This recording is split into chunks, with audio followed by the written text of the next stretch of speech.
యాసంగి దగ్గర auto stand లో ప్రపంచ గిరిజన దినోత్సవం ఘనంగా జరిగింది. తెలంగాణ గిరిజన సంఘం రంగారెడ్డి జిల్లా ఉపాధ్యక్షులు ఎం గోపినాయక్ మాట్లాడుతూ తెలంగాణలో కాంగ్రెస్ ప్రభుత్వం ఏర్పడి 9 నెలలైంది. కానీ తెలంగాణ రాష్ట్రంలో ఉచిత బస్సులు అమలు చేయడంతో ఆటో డ్రైవర్లకు కిరాయి లేక ఇంటి అద్దె, స్కూల్ కాలేజ్ ఫీజులు కట్టలేక రేషన్ సరుకులు కొనలేని పరిస్థితి ఇబ్బందికరంగా అయింది.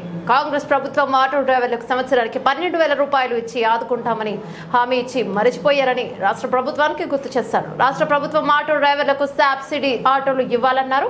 కాంగ్రెస్ ప్రభుత్వం 9 నెలల్లో ఇప్పటి వరకు లంబాడి గిరిజనులకు గిరిజన శాఖ మంత్రి పదవి కేటాయించాలని డిమాండ్ చేశారు.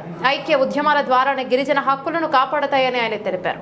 గిరిజన సంస్కృతి సాంప్రదాయాలను ఐక్యంగా కాపాడుకోవాలని ఐక్యరాజ్య సమితి చేసిన తీర్మానాన్ని కేంద్ర రాష్ట్ర ప్రభుత్వాలు అమలు చేయాలని డిమాండ్ చేశారు.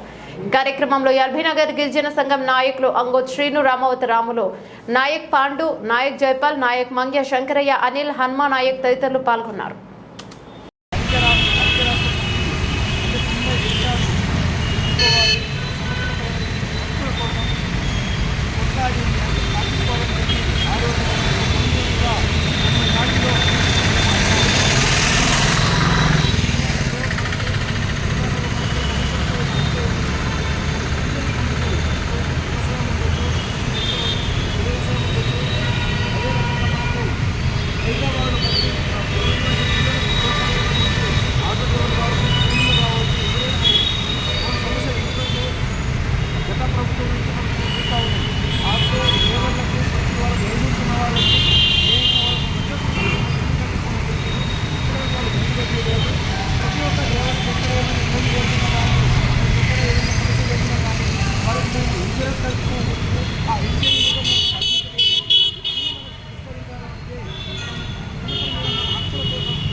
ఇలాంటి వాళ్ళు ఆటో వాళ్ళు పంపించుకోవాలని చెప్పి జై తెలంగాణ